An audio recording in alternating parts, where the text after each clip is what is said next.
Hi, it's Delusion Dispeller. I'm going to continue on my series of children as surrogate parents or spouses or covert incest. Carrying on here. Let's talk about the invasive parent. You may have heard of the term enmeshment. It means not knowing where you begin and another person ends, so to speak.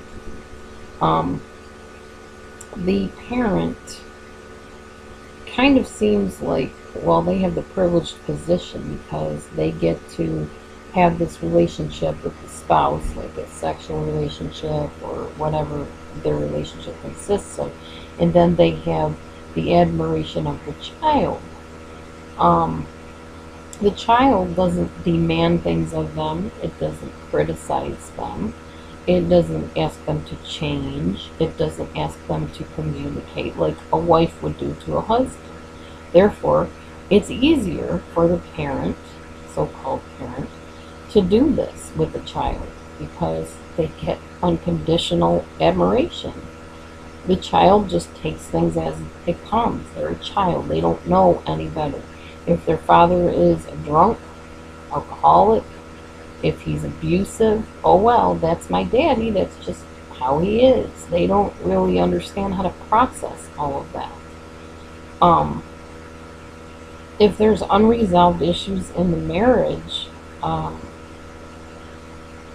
then that's why this all happens because that spouse is not meeting their needs. The couple might have responsibilities together that they share and they might even be intimate still, but basically the child is meeting the emotional needs of that spouse. Um,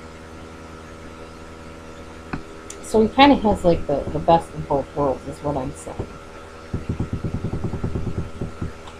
Or it looks like that, anyways. Um,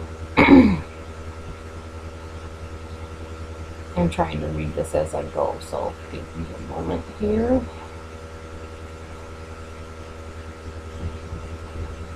In actuality, a relationship with one's child is not going to fill those adult needs.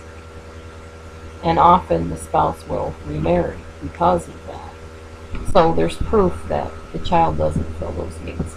After that child is gone, you'll often see the spouse go and date or find somebody else to marry and have some type of a relationship with somebody else because they're seeking adult companionship.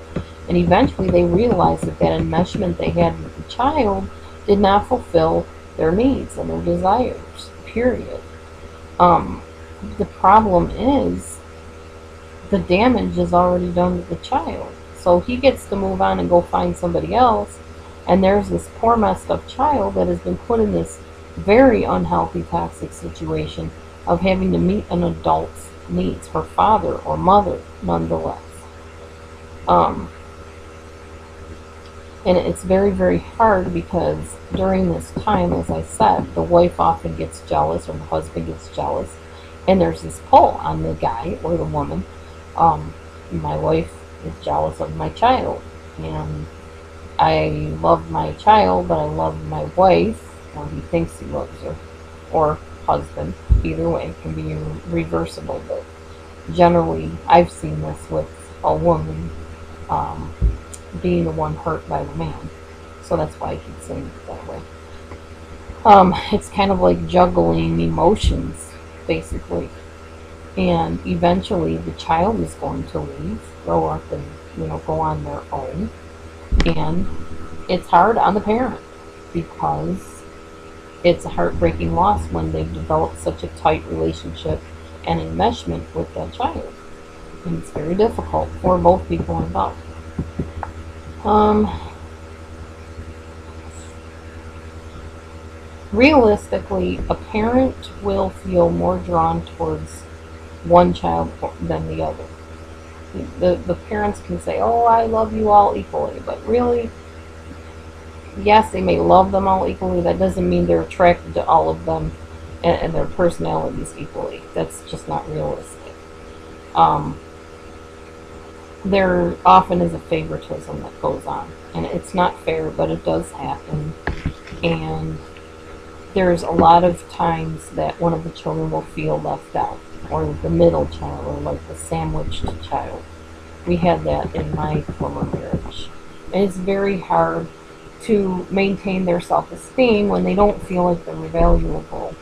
When your brother or your sister has all the attention and all the what you feel is love, then you feel neglected and like left out.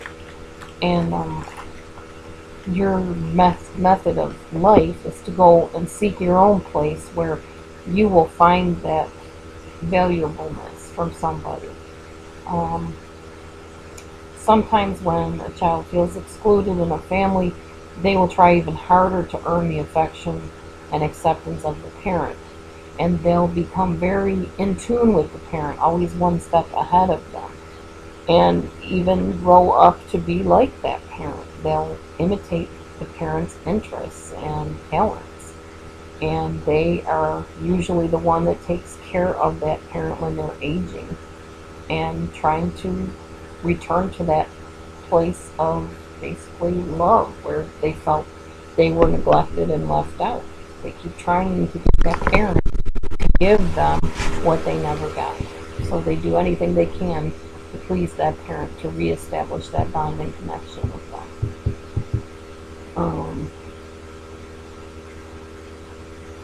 Children can be overachievers. They can be troublemakers. They can join dangerous organizations.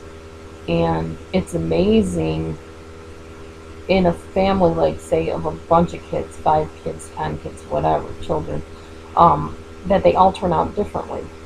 And what we don't realize is it's all about that family dynamic, involving favoritism or neglect or something where the child needs to come up with some way to cope, which is not smothered by their siblings. Okay. When it comes to this whole surrogate parent, child being the surrogate parent, there is always the spouse that feels like the neglected one. And it's a very strange relationship altogether. And there's a lot of jealousy produced, as I said in my other videotape. They have a hard time dealing with the fact that this little girl, this little boy has taken their place with their husband or their wife, because it shouldn't happen that way. But when it does, it's very, very hard for that parent to cope with that and to process that and understand it. So they resent the child. Obviously, they resent the spouse. And it puts a lot of guilt on the child that they don't understand why they're being resented. They're just doing what they know to do. It's very hard because the spouse that's being neglected will often lash out, and it really causes chaos in the family. Let's talk about the parent that's very passive and doesn't take a role at all in doing much of anything. My ex-husband was passive at times, so I can kind of talk from both ends of things. He was narcissistic and controlling, but he also had this, it's not my problem. I don't want to deal with it. Let the kids fight it out. Let them work it out. So yeah, he was like that. And he was the invasive parent, as well as having a passive personality. And basically, the chosen child, I guess you could say, the one that becomes a surrogate spouse, is feeling unprotected when the mother or father reacts to the other spouse's favoritism of them. And the person that is the spouse that's being replaced, in a sense, by this child, if they're passive, they're not going to resist this. They're going to go along with it. If they're not passive and they're aggressive, they're going to fight that child. So either way, it's not healthy. We're going to continue on this in the next video. As always, if you're in an unsafe situation, please get help. If it's not safe to get out, tell somebody, and do not keep the family secrets, because it's the hidden things that stay hidden that are the most dangerous. Stay tuned for the next video. God bless you all.